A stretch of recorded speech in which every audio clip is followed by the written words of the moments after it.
que o macho alfa age? Só que homem tem uma coisa, o homem que é macho alfa. 3 passos para se tornar um homem alfa. Ares, você é um macho alfa? Você sabia que esse termo macho alfa está completamente equivocado? E quem diz isso não sou eu não, é o cara que inventou o termo macho alfa.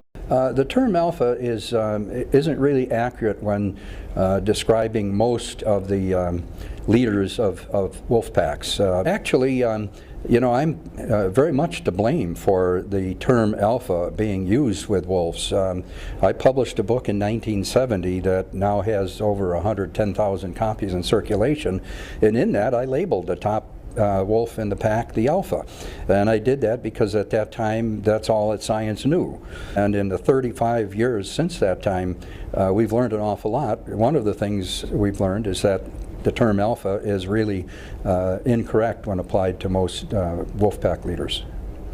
Esse cara é o David Mack, é um biólogo especializado em lobos, e ele inventou esse termo lá no livro em 1970, e esse livro foi baseado num estudo feito em 1947 sobre lobos, sobre o comportamento de lobos. E o problema que o próprio David identificou é que esse estudo ele foi feito com lobos em cativeiro e lobos de famílias diferentes.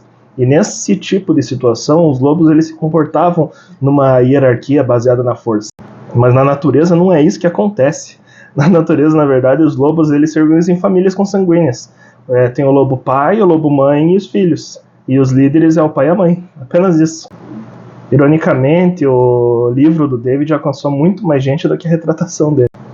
E outro cara que teve um papel muito grande na popularização do termo macho alfa foi o primatologista Franz de Waal. E assim como o David Mack, ele também vê que o uso do termo macho alfa por aí está totalmente distorcido. I'm partly responsible for the term alpha male because I wrote Chimpanzee Politics very long ago. And so alpha male, the term has been used over and over, and I think in a very narrow sense. It's always been used in the sense like who's the biggest and the strongest. Now, for me, that is not really what the alpha male is about.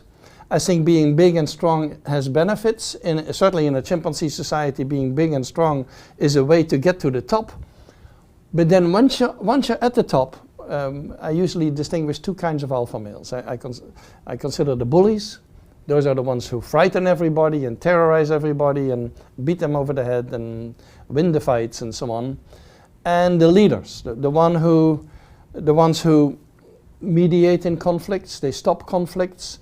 They are consoler in chief. If someone is distressed because they have lost a fight or whatever, they go over there.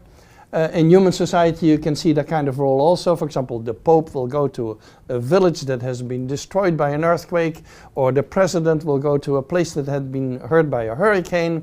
So the consoler in chief role is extremely important, and the mediation role of settling fights and keeping the unity of the group, basically the unifier of the group, is a very important role as well. And so that's the leader side. The bullies usually end poorly. In the wild in chimpanzees, we have bullies who get expelled or even killed by the group. And I think their reign lasts fewer years. So for example, a good alpha male, one of them in the wild lasted for 12 years.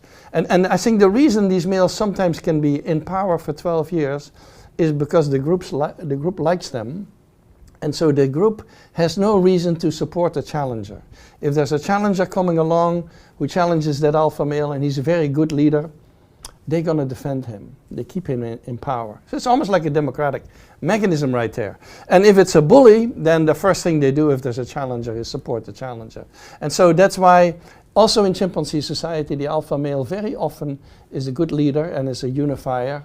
And I think it's always very unfortunate if people reduce the position of alpha male to being the strongest and the meanest and the biggest. And you have bonobos who are very close to us too, equally close as the chimpanzee, where the alpha individual is a female.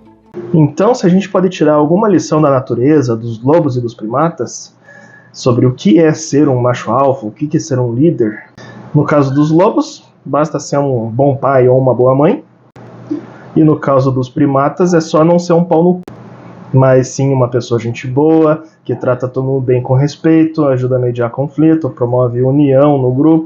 E não se esqueça, existem primatas onde o alfa é a fêmea. Então não fique aí comprando do papo de coach, que a liderança é papel exclusivo do homem. E se você gostou desse conteúdo, segue a gente para mais.